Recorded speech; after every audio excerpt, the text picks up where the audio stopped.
Bismillah. Assalamualaikum warahmatullahi wabarakatuh. Alhamdulillahi rabbil alamin. Wassalatu wassalamu ala nabiyil karim Muhammadin sallallahu alaihi wasallam wa ala alihi wa ashabihi wa man ittaba'ahum bi ihsanin ila yaumiddin. Amma ba'd. Ayul ikhwah rahimani wa rahimakumullah. Usikum binafsi wa iyyakum bitaqwallah. Haitsu qala Allah subhanahu wa ta'ala fi kitabihil azim ba'da a'udzu billahi minasyaitonir rajim. Ya ayyuhallazina amanu ittaqullaha haqqa tuqatih wa la tamutunna illa wa antum muslimun. Wa qala subhanahu wa ta'ala ya ayyuhan nas ittaqu rabbakumul ladzi khalaqakum min nafsin wahidah wa khalaqa minha zawjaha wa batha minhuma rijalan katsiran wa nisaa'a wattaqullaha alladzi tasaaluna bihi wal arham innallaha kana 'alaikum raqiba. Wa qala subhanahu jalla wa ala fil ula ya ayyuhalladzina amanu ittaqullaha wa qulu qawlan sadida yuslih lakum a'malakum wa yaghfir lakum dzunubakum wa may yuti'illaha wa rasulahu faqad faza fawzan 'azima. Wa ba'du. I'lamu rahimani wa rahimakumullah fa inna ahsanal kalami kalamullah wa khairal huda huda Muhammadin nabiy sallallahu alaihi wasallam wa syarrul umuri muhdatsatuha fa inna kulla muhdatsatin bid'ah wa kulla bid'atin dhalalah wa kulla dhalalatin finnar. Amma ba'du. Kepada para jamaah sekalian Masjid Nurul Hidayah yang Allah subhanahu wa ta'ala cintai dan muliakan, alhamdulillahirabbil alamin.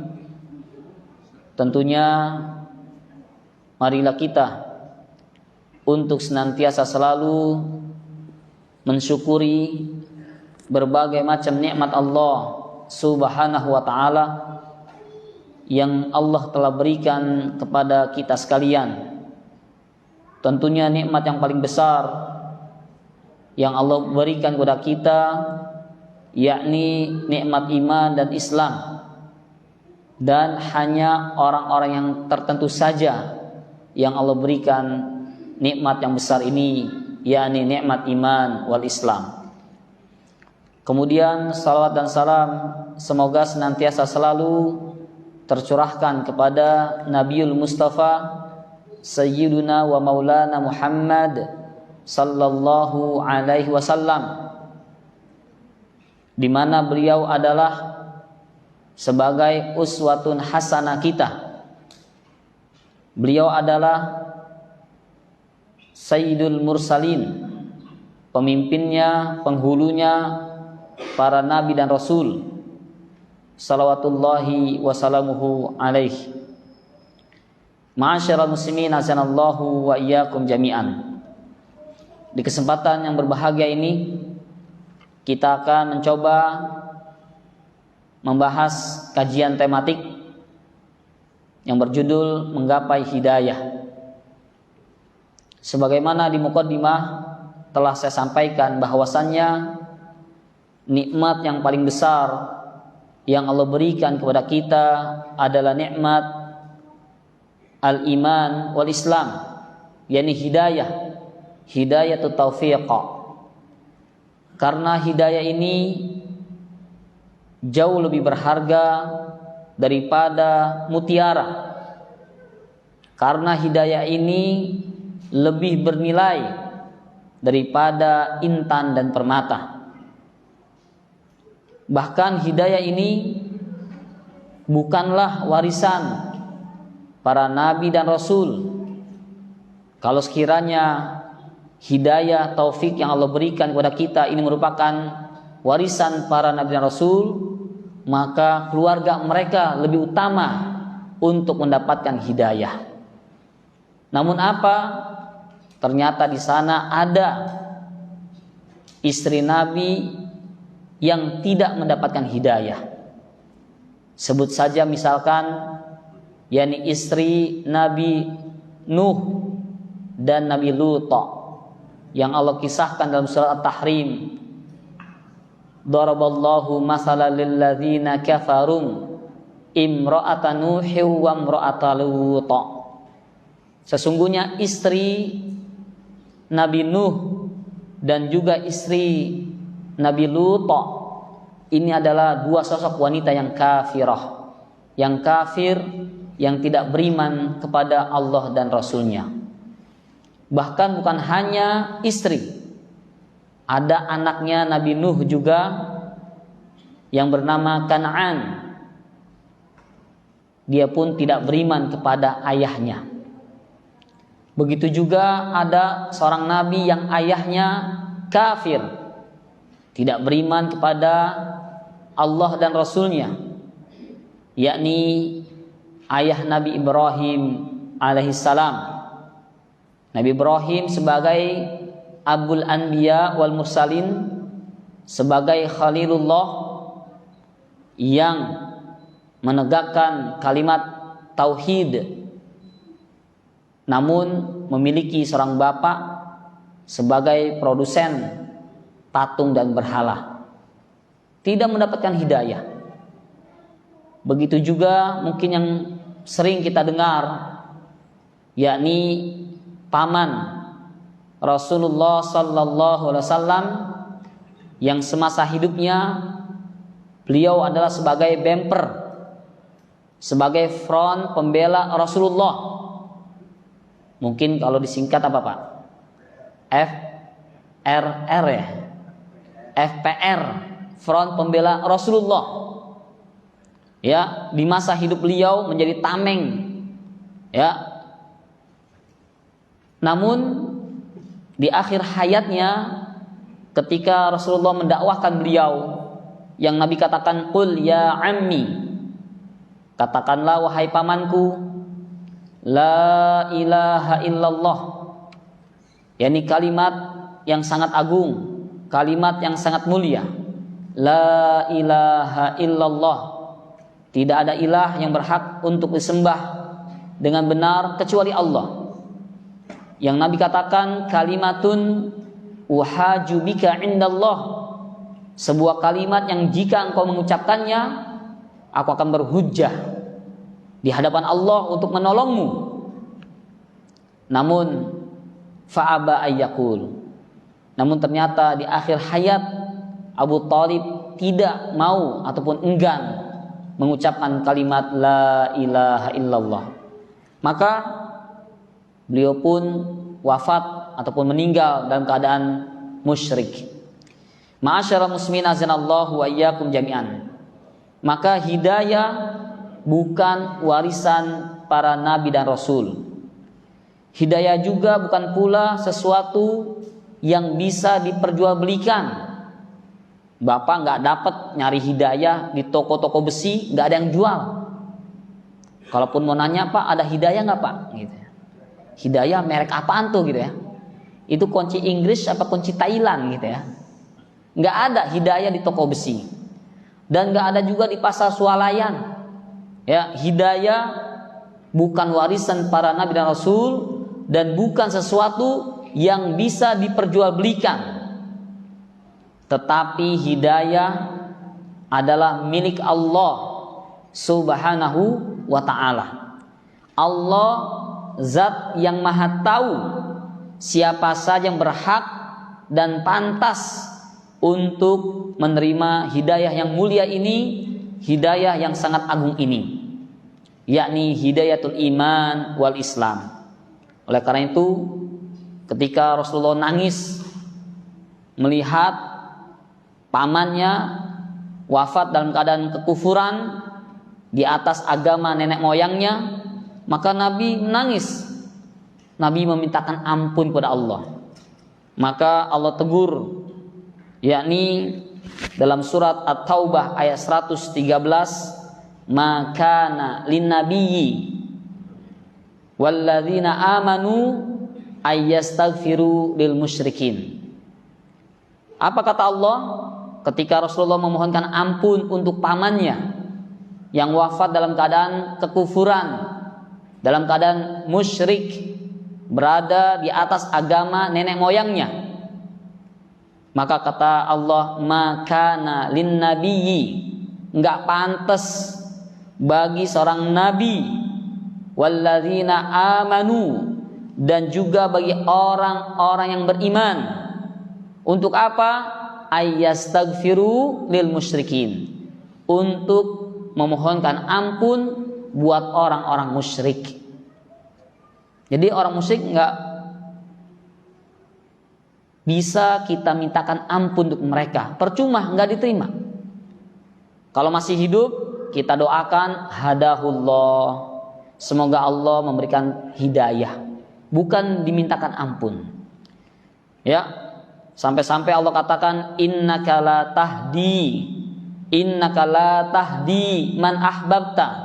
Hai Muhammad, sesungguhnya engkau itu enggak bisa memberikan hidayah kepada siapa saja yang engkau cintai. Man ahbabta, walakinnallaha yahdi man yasha. Akan tetapi Allah lah yang akan memberikan hidayah kepada siapa saja yang Allah kehendaki. Dan Allah tutup ayat ini dengan mengatakan, wa huwa a'lamu bil muhtadin. Dan dialah Allah, zat yang maha mengetahui siapa saja yang berhak dan pantas untuk mendapatkan hidayah. Alhamdulillahirabbil alamin.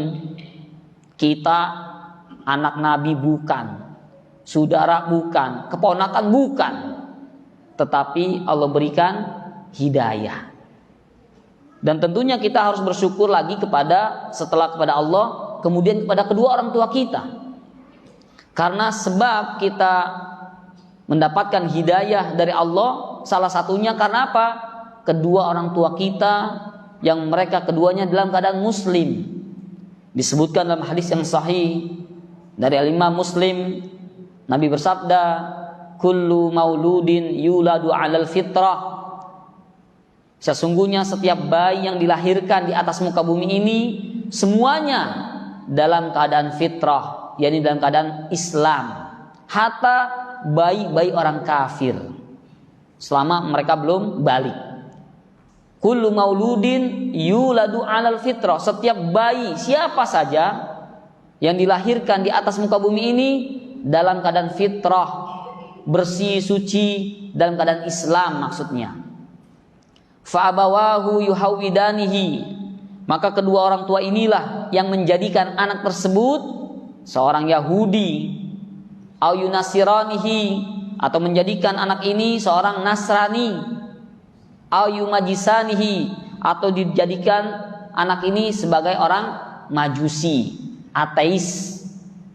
Fa in kana muslimain, apabila kedua orang tuanya muslim, fakana muslim, maka anaknya otomatis muslim. Maka setelah pulang dari kajian ini, bapak, ibu yang masih punya orang tua yang masih hidup, cium tangannya, bersyukur pada Allah dan kepada kedua orang tua. Dan ini perintah Allah, anishkurli waliwadidayya wa ilayyal masir. Hendaknya kalian bersyukur kepadaku dan bersyukurlah kalian kepada kedua orang tuamu, dan sesungguhnya akulah tempat kembali untuk kalian. Ma'asyiral muslimin azanallahu wa iyyakum jami'an. Alhamdulillahirabbil alamin. Hidayah yang agung ini, hidayah yang mulia ini Allah berikan kepada kita sekalian. Ikhwani wa akhwati azanallahu wa iyyakum jami'an. Tentunya dalam menggapai hidayah perlu kita senantiasa selalu memohon, berdoa kepada Allah. Hidayah itu bukan menunggu. Ya, mungkin kalau kematian kita bisa menunggu, ya, nunggu giliran siapa nih. Tetapi kalau hidayah nggak bisa menunggu, kita harus mencari.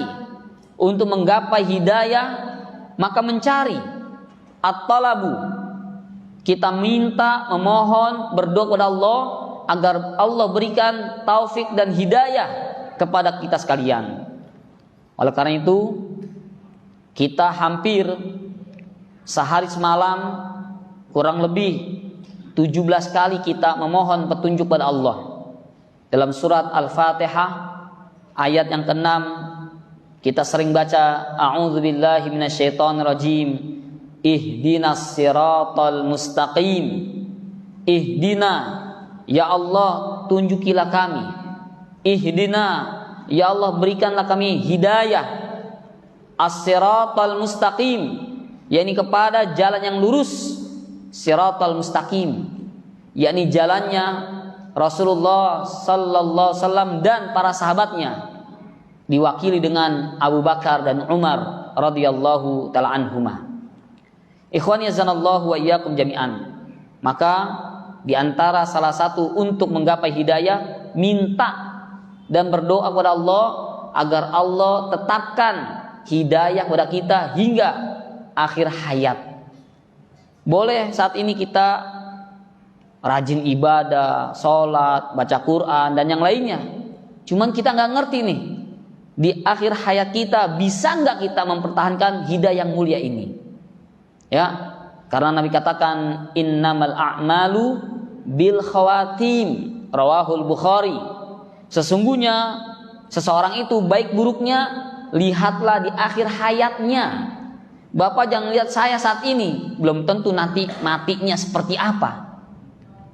Makanya nih bapak-bapak, ibu-ibu yang sudah, mohon maaf, yang sudah nggak muda lagi, yang sudah tua, bersyukur alhamdulillah di masa tua rajin ibadah. Kami yang muda-muda belum tentu nih nanti tuanya bisa seperti bapak dan ibu. Tentunya kami juga bangga kepada adik-adik, rekan-rekan semua yang masih muda, rajin belajar, mengaji, menuntut ilmu, bangga kita. Karena dulu kita semasa mereka ngapain kita? Bisa jadi lagi main gundu Pak ya, atau penuh dengan dosa dan maksiat yang kita kerjakan setiap hari. Namun teman-teman kita, adik-adik kita, mereka Allah berikan petunjuk hidayah. Ma'asyiral muslimin azanallahu wa iyyakum jami'an. Oleh karena itu salah satu doa yang diajarkan oleh Rasulullah dalam rangka meminta, memohon hidayah, sebagaimana yang diriwayatkan oleh Imam Muslim dan juga oleh Imam At-Tirmidzi, oleh Imam Ibnu Majah, Imam Ibnu Hibban dan imam-imam yang lainnya. Doa yang sangat simpel, yang sangat mudah, dan saya yakin pasti ada sebagian para jamaah yang sudah menghafalnya. Nah, tinggal dipraktekinnya. Terkadang kita doa keluar rumah hafal nggak Pak? Hafal. Doa mau tidur hafal nggak? Hafal. Tapi lupa terkadang. Ya, ini doa yang sangat simpel, singkat, yang mudah kita untuk menghafal dan mengamalkannya. Ya, memang itulah Allah memberikan salah satu nikmat yang besar kepada Rasulullah. Di antaranya adalah Allah berikan kepada Rasulullah, yakni berupa jawami'ul kalim. Apa namanya? Jawami'ul kalim. Allah berikan kepada Rasulullah untuk, yakni berupa kemampuan untuk berkata-kata, bercakap-cakap dengan kata yang ringkas namun memiliki makna yang padat dan luas. Ini diantara keutamaan Rasulullah. Allah berikan jawami'ul kalim, katanya singkat tapi maknanya luas dan padat. Beda dengan kita, banyak ngomongnya kagak ada isinya gitu. Ikhwani azanallahu wa iyyakum jami'an. Di antara doa yang Rasulullah ajarkan kepada kita adalah, ya, dari Abdullah ibnu Mas'udin radhiyallahu anhu, anin Nabi sallallahu alaihi wasallam annahu kana yaqul, bahwasannya Rasulullah bersabda, berdoa kepada Allah, Allahumma inni as'alukal huda wat tuqa wal afaf wal ghina. Sudah hafal belum Pak? Yang hafal boleh pulang. Nah. Oh belum ada hafalnya. Ikuti saya dulu Pak ya. Bismillahirrahmanirrahim. Allahumma inni as'alukal huda wat tuqa wal afaf wal ghina. 4 perkara yang Rasulullah ajarkan kepada kita untuk meminta memohon kepada Allah. Waktunya kapan saja. Ya. Kalau zikir pagi dan petang ada doa, yakni Allahumma inni as'aluka ilman nafi'an wa rizqan thayyiban wa amalan mutaqabbala. Dibaca yakni ba'da subuh. Adapun doa ini doa yang mutlak, kapan saja di mana saja Bapak boleh baca. Ma'asyiral muslimin azanallahu wa iyyakum jami'an. Sekarang kita akan bedah apa makna al-huda wat tuqa wal afaf wal ghina. Ma'asyiral muslimin azanallahu wa iyyakum jami'an. Para ulama menjabarkan yakni tentang makna al-huda wat tuqa wal afaf wal ghina. Yang pertama adalah al-huda yakni al-hidayah, petunjuk. Yang dimaksud al-huda, petunjuk di sini adalah yakni petunjuk yang sempurna. Kita minta kepada Allah berupa hidayah yang kamilah, yang sempurna. Minta kepada Allah agar kita mampu untuk menjalankan ajaran agama yang lurus ini. Karena apa? Karena al-huda, al-hidayah ini merupakan pondasi ataupun landasan. Ya, minta kepada Allah berupa petunjuk yang sempurna agar kita bisa menjalankan perintah Allah. Karena apa? Karena hidayah ini sebagai landasan. Ya, sebagai pondasi bangunan bisa kokoh karena pondasinya kuat. Kemudian ikhwan yazanallahu wa iyyakum jami'an. Adapun at-tuqa yakni ketakwaan. Kita minta ketakwaan kepada Allah. Apa itu takwa? Yakni ketakwaan yang menyeluruh. Ya, at-taqwa asyamil, ketakwaan yang menyeluruh, yang meliputi semua hal. yakni baik dalam mengerjakan perintah Allah dan dalam menjauhi larangan Allah. Ya, itu takwa secara definisi menurut para jumhur ulama. Mereka mengatakan at-tuqa, takwa adalah imtisalu awamirihi wajtinabu nawahihi. Kita minta kepada Allah ketakwaan yang menyeluruh agar kita bisa imtisal, melaksanakan perintah Allah, wajtinab, dan menjauhi segala larangan Allah. Itu namanya takwa. Maka takwa ini harus dibangun di atas fondasi berupa al-hidayah. Dari sini ikhwani azanallahu wa iyyakum jami'an, kita tahu ketakwaan itu berarti bisa dikatakan sebuah amalan soleh. Karena amalan soleh itu adalah amalan yang Allah perintahkan. Itu namanya amalun solihun. Perkara yang Allah larang terus kita tinggalkan, itu pun merupakan amalan soleh. Maka amalan soleh ini tidak dikatakan soleh kalau tidak dibangun di atas hidayah, petunjuk dari Allah. Ringkasnya gitu Pak. Jadi kita minta petunjuk kepada Allah yang sempurna agar bisa menjalani agama ini dengan baik. Kemudian minta ketakwaan, yakni berupa amalan soleh yang Allah perintahkan atau menjauhi apa yang Allah larang di atas petunjuk dari Allah. Artinya apa? Kalau ada orang yang melakukan amalan soleh namun tidak dilandasi, didasari dengan petunjuk dari Allah, i'lamu, ketahuilah itu bukan amalan soleh. Walaupun zohirnya itu amalan soleh, zohirnya. Karena tidak ada petunjuk perintah dari Allah dan Rasulnya, maka itu bukan amalan soleh.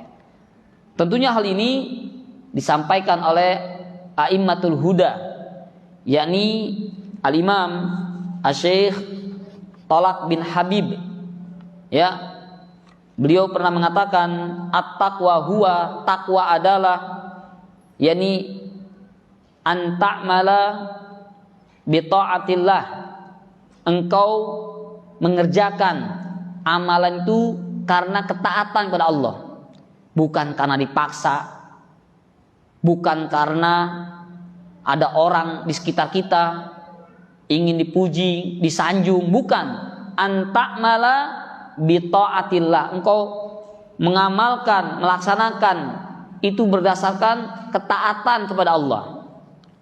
Dan yang kedua, ala nuri minallah, dan hendaknya engkau mengamalkan, menjalankan amalan soleh tersebut selain karena ketaatan kepada Allah. Yang kedua, harus berdasarkan ala nurim minallah, harus berdasarkan cahaya petunjuk dari Allah. Ya, jadi nggak boleh sembarangan. Ibadah itu nggak boleh berinovasi. Ibadah ini nggak boleh kita berkreasi. Ibadah itu tauqifiyah, asal kopas, copy paste ya Pak ya. Apa yang Nabi contohin, ambil, kerjakan, itu saja. Sebagaimana Abdullah ibnu Mas'ud mengatakan, ittabi'u wala tabtadi'u. Ittabi'u, ikutilah Rasulullah, wala tabtadi'u, jangan berbuat sesuatu yang baru dalam Islam. Faqad ufitum, sungguh telah cukup bagimu. Perintah yang Rasulullah ajarkan itu sangat banyak, bahkan kita mungkin belum melaksanakan semuanya. Maka jangan beribadah kepada Allah sesuatu yang Nabi nggak contohkan. Percuma, mardud, pasti tertolak. Yang Nabi katakan, man amila amalan laisa alaihi amruna fahuwa raddun. Barang siapa yang mengerjakan satu amalan apa saja, besar, kecil, mau sedang, apa saja, laisa alaihi amruna, yang tidak ada dalam agama kami, laisa amruna, yang tidak ada perintah dari kami. Berarti dari sini kita tahu al aslu fil ibadati haram, asal hukum ibadah itu haram sampai ada perintah dari Rasulullah. Laisa alaihi amruna, yang tidak ada perintah dari kami, fahuwa raddun, maka yang suka melakukan amalan apa saja yang nggak ada perintah dari kami, maka itu tertolak, capek, sia-sia, seperti debu yang berterbangan banyak, akeh, tapi nggak bermanfaat, ditiup langsung hilang. Ya, ikhwan yazanallahu wa iyyakum jami'an. Jadi takwa itu Pak, yakni selain kita mengerjakan amalan soleh karena ketaatan kepada Allah, tunduk dan patuh kepada Allah, harus dilandasi, didasari dengan ala nuri minallah, berdasarkan cahaya dan petunjuk dari Allah. Dan yang ketiga, takwa itu apa? Watarju sawaballah, dan engkau mengerjakan ini semata-mata ingin mendapatkan sawab, yakni pahala, ganjaran dari Allah, bukan sanjungan. Ya, jangan sampai kita rajin berjamaah di masjid pengen dikatakan primus, pria muka musolah gitu ya. Rajin nih gitu ya. Jangan. Tetapi kita sholat berjamaah emang ini perintah dari Allah dan Rasulnya. Ngaji, belajar seperti ini, ya bukan pengen nambah relasi, banyak kawan. Itu mah mungkin sekian nomor sekian, tapi harus ikhlas karena Allah, karena ketaatan kepada Allah dan Rasulnya, karena ini perintah Allah dan Rasulnya untuk kita belajar, dan kita mengharapkan pahala dari Allah Subhanahu wa ta'ala. Ma'asyiral muslimin azanallahu wa iyyakum jami'an. Itulah takwa, yakni berupa amalan saleh. Kita minta kepada Allah petunjuk yang sempurna dan minta ketakwaan yang menyeluruh dalam melaksanakan perintah Allah dan menjauhi larangannya. Kemudian yang ketiga, Rasulullah menganjurkan kepada kita untuk meminta al-afaf. Al-afaf yakni keterjagaan atau kesucian diri. Ya, keterjagaan maksudnya apa? Yakni kita minta kepada Allah al-afaf, keterjagaan dari berbuat maksiat kepada Allah. Karena yang namanya hidup Pak pasti banyak ujian. Ya. Apalagi semakin tinggi iman seseorang, semakin besar pula ujiannya. Ya, kata Nabi mengatakan asyadun nasi balaan al-anbiya. Ujian yang paling berat yang dirasakan adalah ujiannya para nabi dan rasul. Karena keimanan mereka sangat tinggi. Tsumma amsal fal amsal. Kemudian yang di bawahnya dan di bawahnya. Ya. Ibarat seperti pohon, semakin besar, semakin kencang terpaan angin, ya, yang menimpa pohon tersebut. Maka orang yang beriman kepada Allah pasti akan diuji. Maka minta kepada Allah agar Allah memberikan al-afaf, keterjagaan, agar kita bisa, yakni meninggalkan berbagai macam kemaksiatan dan terjaga dari berbagai macam keburukan. Kemudian yang terakhir, ma'asyiral muslimin azanallahu wa iyyakum jami'an. Selain kita meminta al-huda wa tuqa wal afaf, kita pun butuh al-ghina. Ma makna al-ghina? Apa itu al-ghina? Apa? Kecukupan. Al-ghina boleh diterjemahkan kecukupan. Tapi bisa juga kita terjemahkan kekayaan. Tentunya kekayaan di sini bukan harta, tetapi kaya hati. Ya, kaya apa? Hatinya.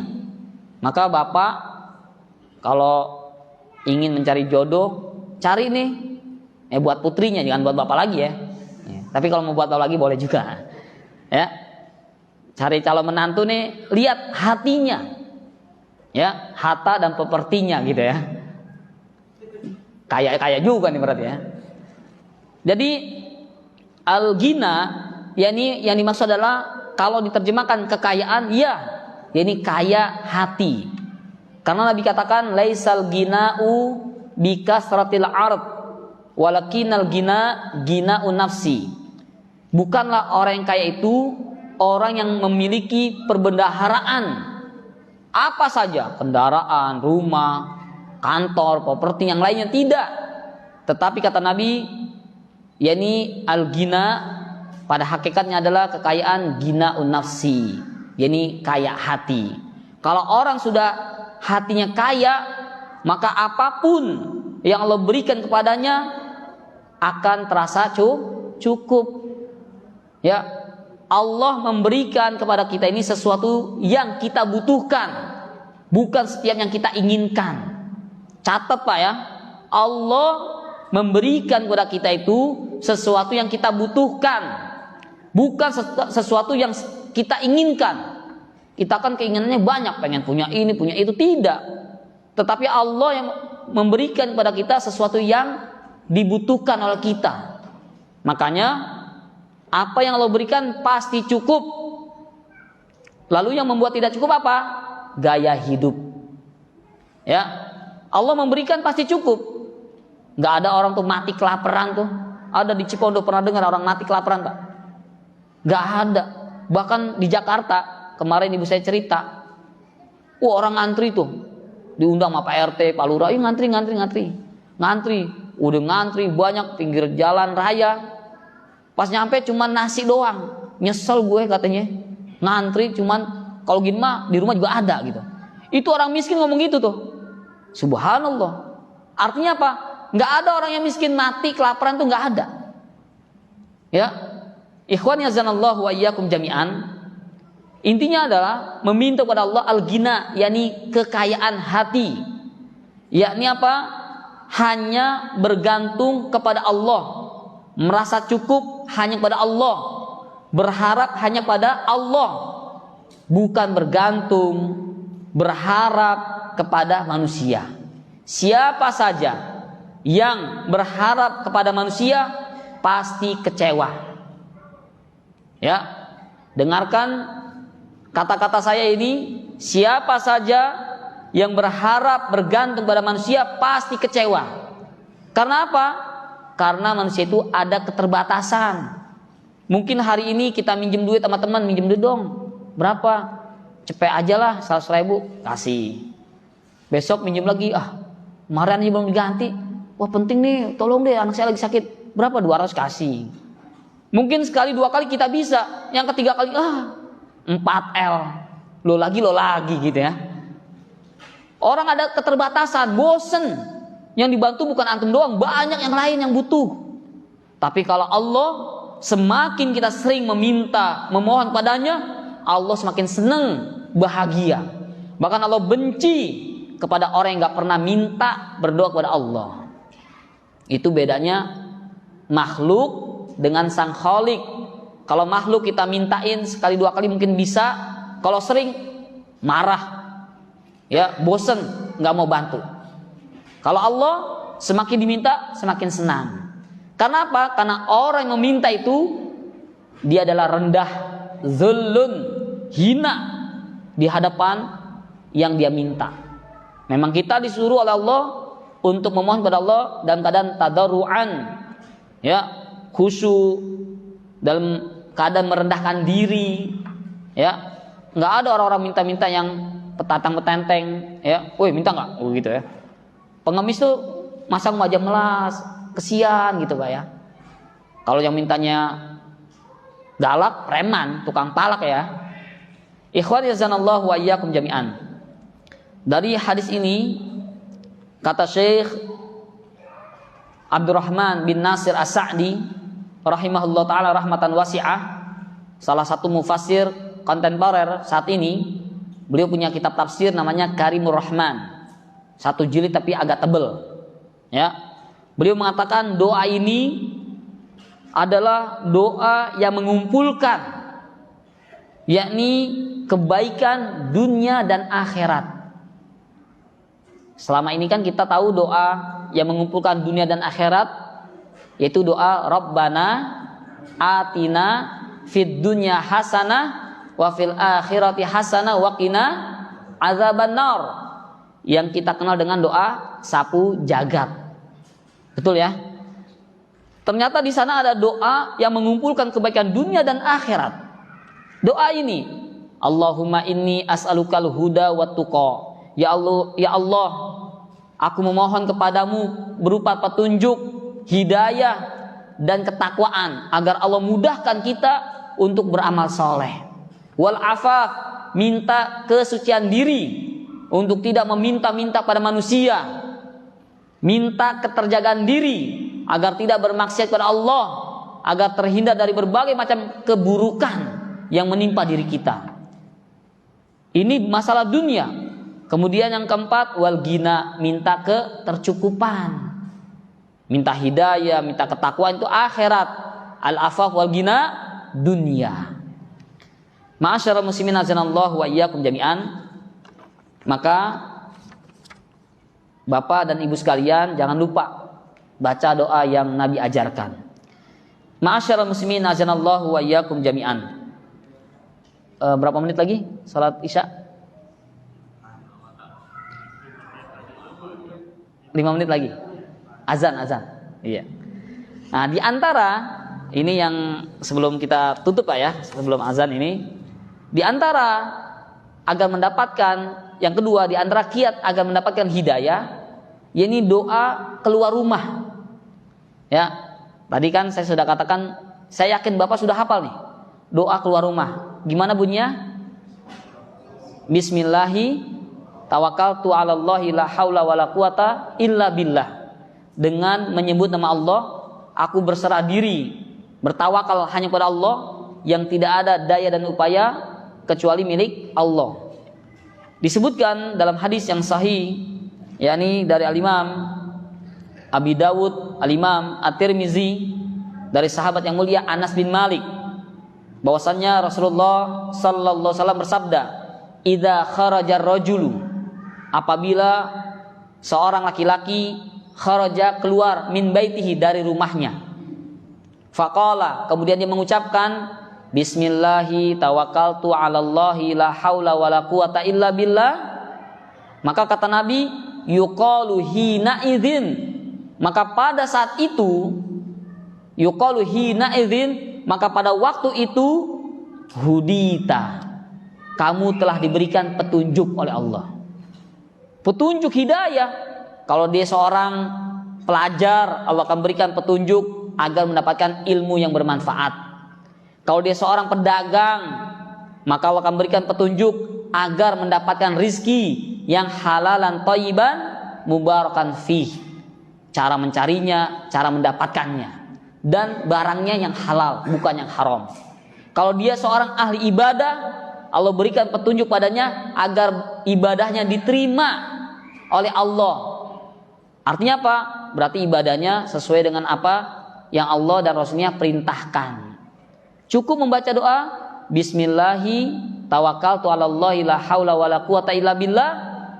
Yuqalu hina idzin, dikatakan pada saat itu, qad hudita, kamu telah diberikan hidayah.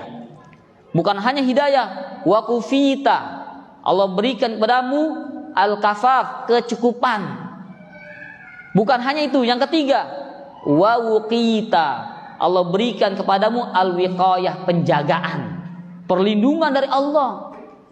Ini Masya Allah, keutamaan yang sangat besar doa keluar rumah. Kemudian apa kata Nabi? Fatanaha lahu syayatin, maka setan-setan yang ada di luar yang tadi pengen mengganggu, menggodanya, tatanaha, akan menyingkir jauh. Fayaqulu lahu syaitanun akhar, maka setan-setan yang ada itu ngomong, ya, kata setan, setan gitu ya. Apa lo setan? Sama-sama setan ya. Mungkin ada yang bilang ewo gitu ya. Namanya gondoruo setannya. Ada pocong gitu ya. Si pocong gitu. Kaifalaka birojulin qad hudiya wa kufiya wa wukiya. Gimana kita bisa menggoda nih orang sementara Allah telah berikan petunjuk hidayah. Sementara Allah telah memberikan al-kafaf, kecukupan baginya. Dan yang lebih dari itu lagi, Allah telah berikan al-wiqayah, penjagaan darinya. Kita nggak bisa ngapa-ngapain. Ya, fayaqulu lahu syaitonun akhar. Setan-setan yang ada itu saling bisik-bisikan ngomong, kaifa birojulin, gimana kita bisa menggoda orang ini? Nggak bisa.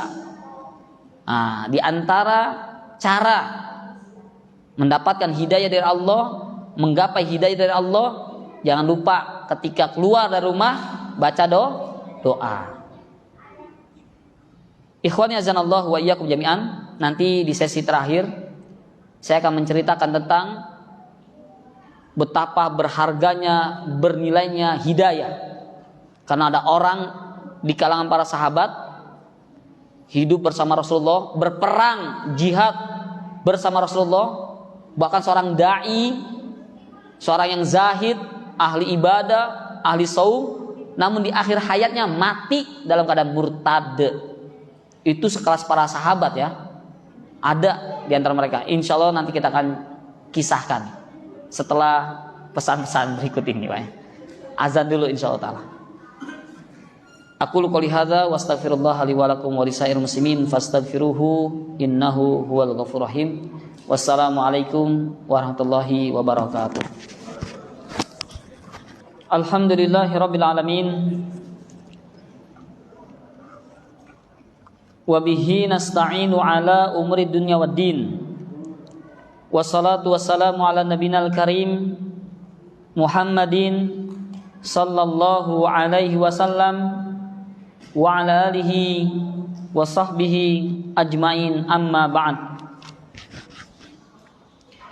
Kepada para jamaah sekalian, ikhwan maupun akhwat rahimani wa rahimakumullah, alhamdulillah di kajian yang kedua ini kita akan mengkisahkan tentang pentingnya hidayah. Hidayah milik Allah. Allah akan berikan kepada siapa saja yang Allah kehendaki. Dan kita jangan merasa aman bahwasanya kita pasti akan wafat dalam keadaan mukminun, dalam keadaan muslim. Tidak ada jaminan. Maka terus kita berdoa kepada Allah agar Allah tetapkan taufik dan hidayah kepada kita sekalian hingga akhir hayat. Amin ya rabbal alamin. Disebutkan dalam kitab yakni Al-Bidayah wan Nihayah karya Al-Imam Ibnu Katsir rahimahullah ta'ala rahmatan wasi'ah, jilid yang ke-6 halaman 323. Disebutkan bahwasanya dari Abu Hurairah radhiyallahu anhu, ketika itu Rasulullah melintasi kami, yakni para sahabat Abu Hurairah dan ada beberapa temannya sedang berkumpul-kumpul. Tiba-tiba maran Nabi sallallahu alaihi wasallam, Nabi melintas di hadapan kami.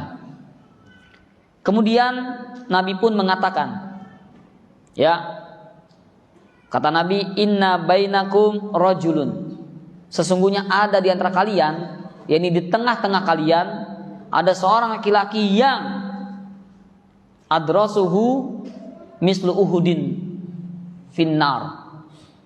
Akan ada seorang laki-laki di tengah-tengah kalian yang nanti gigi gerahamnya adras, yakni seperti bahkan lebih besar daripada gunung Uhud di neraka nanti. Subhanallah. Ini yang dikhabarkan oleh Rasulullah kepada Abu Hurairah dan teman-temannya. Kalau dikabarkan bukan berkaitan dengan neraka, mungkin kita masih bisa, ya, aman, nyaman. Apalagi ini yang menyampaikan Rasulullah, bukan orang lain. Karena apa? Apa yang disabdakan oleh Rasulullah pasti hak, pasti benar. Berdasarkan wahyu dari Allah, bukan berdasarkan hawa nafsu. Yang Allah katakan, wa ma yantiqu 'anil hawa in huwa illa wahyuha. Tidaklah apa yang diucapkan oleh Rasulullah itu berdasarkan hawa nafsu. Bukan karena kesel, jengkel sama sahabat ini, kemudian Nabi bilang, ada nih di antara ente pade nih, ada satu orang yang nanti di neraka gigi gerahamnya lebih besar daripada gunung Uhud. Bukan, tetapi berdasarkan illa wahyuha, berdasarkan wahyu dari Allah. Maka para sahabat itu bingung, ini siapa di antara kita nih? Ya, kalau misalkan Pak contoh nauzubillah, ada di antara kita tiba-tiba ada Densus 88 datang kemari. Nanti nih jam 8 ada salah seorang di antara kalian yang terduga terpapar radikalisme. Kita akan ciduk gitu. Siapa kira-kira di sini? Siapa ya? Pada jiper juga nih. Wah, saya nggak mau soal sini lagi lah gitu ya. Itu baru perkara dunia.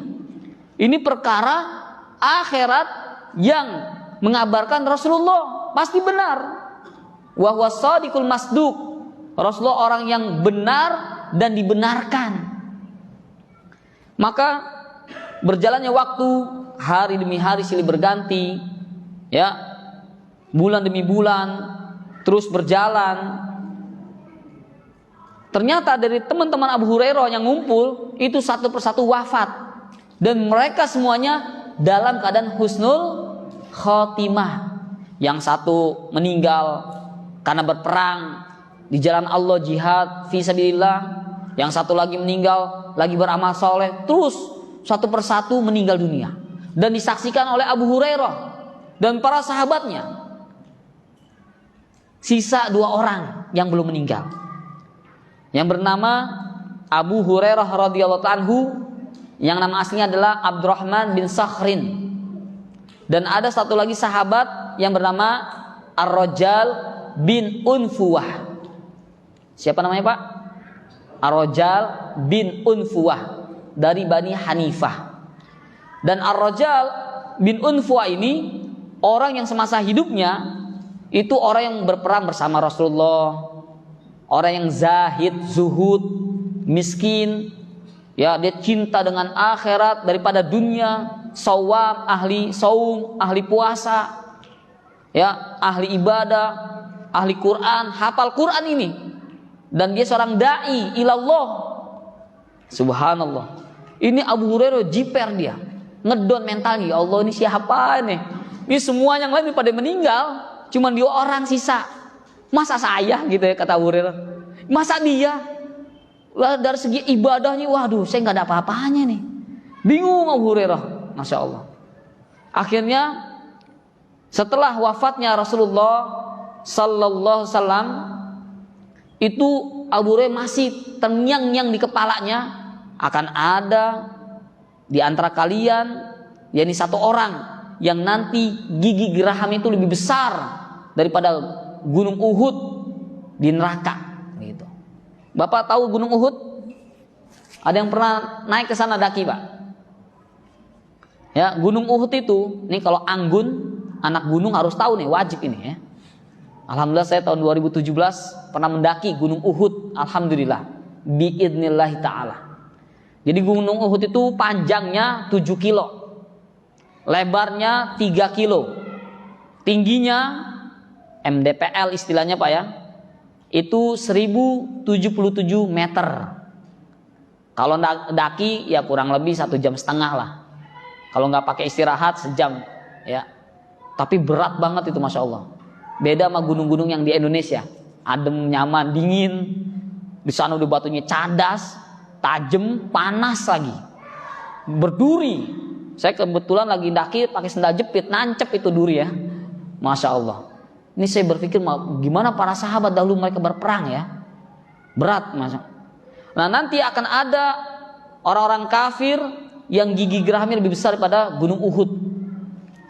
Maka ketika Rasulullah SAW meninggal dunia, tiba-tiba muncullah ada satu kelompok di zaman Khalifah Abu Bakar, ada yang mani'uz zakat, yang enggan membayar zakat.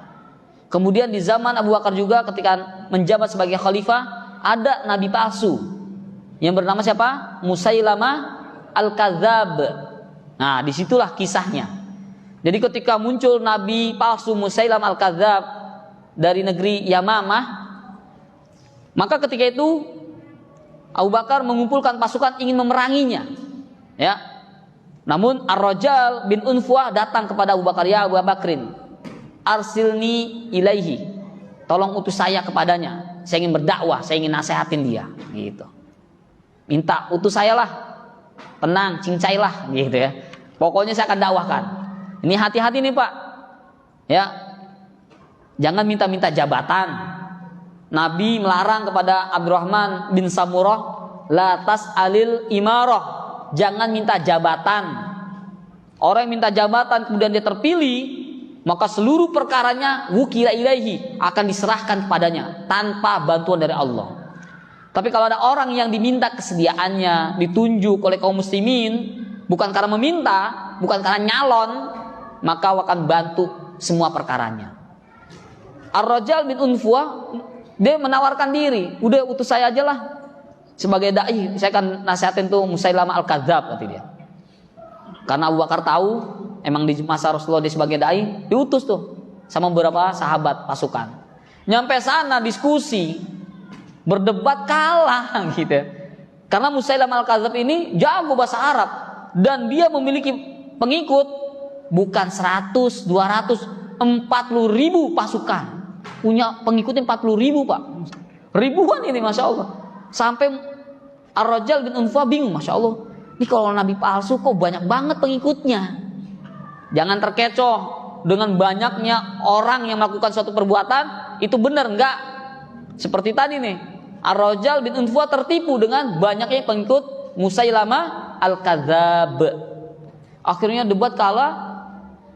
Ditawarin, udah, saya tahu ente miskin, mau nggak kamu masuk ke agama saya, ngakui saya sebagai nabi dan rasul, saya akan bagi setengah kerajaan saya untukmu. Ditawarin dunia, goncang hatinya. Iya sih emang saya miskin, susah, pokoknya miskin masa kini gitu ya. Ada pepatah orang Arab mengatakan kadal fakru yakunu kufran, Hampir-hampir saja kebanyakan manusia itu yang pada miskin, yang fakir fukoro, dapat menyebabkan kepada kekufuran. Berapa banyak para misionaris al-mustasyrikun bahasa Arabnya itu orang Islam hanya diimingi dengan sekerdus minyak, mie instan, masuk Kristen. Cuman satu kerdus doang pindah agama. Kadal faqru yakulu kufran. Hampir saja kemiskinan ini dapat menjerumuskan orang dalam kekufuran. Terkena nih Ar-Rajal bin Unfuah. Udah ente masuk agama saya. Satu syarat, ente bilang sami tu, saya dengar Rasulullah SAW yakul, Nabi bersabda bahwasanya akan ada nabi selaku, yakni bernama Musailamah al-Kadzab, berdusta atas nama Nabi. Kemudian diumumkanlah, saya dengar Nabi ngomong gini segala macam. Akhirnya semakin mendapatkan angin segar bagi para pengikutnya Musailamah al-Kadzab. Oh bener nih, buktinya Ar-Rajal bin Unfuah masuk agamanya Musailamah, dan dia seorang dai, mujahid, ya, zahidun, orang yang zuhud, sawam, ahli Quran, ahli ibadah, masuk ke dalam kelompoknya Musailamah al-Kadzab. Ya, senang. Nah, ketika itu Abu Hurairah mendengar kabar bahwasannya Ar-Rajal bin Unfuah membelot, bahkan murtad, kafir, keluar dari Islam, senang, gembira hatinya, berbunga-bunga. Alhamdulillah ya Allah, ternyata bukan saya gitu. Ternyata yang gigi gerahamnya akan lebih besar daripada gunung Uhud, dia Ar-Rajal bin Unfuah. Hidayah dari Allah. Akhirnya apa? Abu Bakar pun mengirim pasukan lagi untuk memerangi, yakni Musailamah al-Kadzab. Maka disitulah terjadi peperangan. Musailamah mati terbunuh oleh Wahsy. Ini seorang sahabat yang membunuh paman Rasulullah di masa jahiliyahnya, Hamzah bin Abdul Muttalib. Kata Wahsy, dulu saya pernah membunuh orang terbaik dalam Islam, dan sekarang saya membunuh orang yang paling buruk di atas muka bumi ini, yakni Musailamah al-Kadzab. Dan Ar-Rajal bin Unfuah mati di tangan Zaid ibnul Khattab, yakni kakaknya Umar bin Khattab radhiyallahu ta'ala anhu. Singkat dari kajian ini, yang pertama, Bapak Ibu sekalian jemaah Masjid Nurul Huda, apa ini? Nurul Hidayah, saking banyak isinya di masjid nih, jadi lupa. Masjid Nurul Hidayah, jangan lupa banyak berdoa sama Allah, minta taufik dan hidayah kepada Allah agar Allah tetapkan iman dan takwa bersemayam di hati kita, yakni agar Allah wafatkan kita dalam keadaan husnul khotimah. Kemudian yang kedua, jangan pernah kita tertipu dengan ibadah yang kita kerjakan, dengan sholat kita, puasa kita, zakat kita, infak dan sedekah kita, jangan. Ya, tetapi apa? Berdoalah kepada Allah agar Allah memberikan istiqomah, ya, kepada kita semuanya agar kita mati dalam keadaan husnul khotimah. Dan yang terakhir, jangan sekali-kali mencemooh seseorang yang berbuat dosa. Ahli maksiat nih, begini, jangan. Ya, tetapi berdoalah kepada Allah agar Allah memberikan pintu taubat untuknya, Allah berikan hidayah kepadanya. Karena apa? Karena boleh jadi orang berbuat maksiat itu dia akan sadar terhadap dosanya, kemudian dia taubat kepada Allah. Sementara orang yang kita cibir, yang kita cemooh, itu dosanya akan bisa menimpa diri kita, karena kita nggak ngerti catatan kita di Lauful Mahfuz. Apakah kita saqiyun au sa'idun? Apakah kita binasa atau kita bahagia di akhirat kelak? Semoga apa yang disampaikan bermanfaat bagi saya pribadi dan bagi para jamaah sekalian. Sepertinya tidak ada tanya dan jawab ya. Insya Allah nanti dalam kesempatan. Kita tutup kajian ini dengan membaca doa kafaratul majlis. Subhanakallahumma wa bihamdika asyhadu an la ilaha illa anta astaghfiruka wa atubu ilaik. Wabillahi taufiq wal hidayah. Wassalamualaikum warahmatullahi wabarakatuh.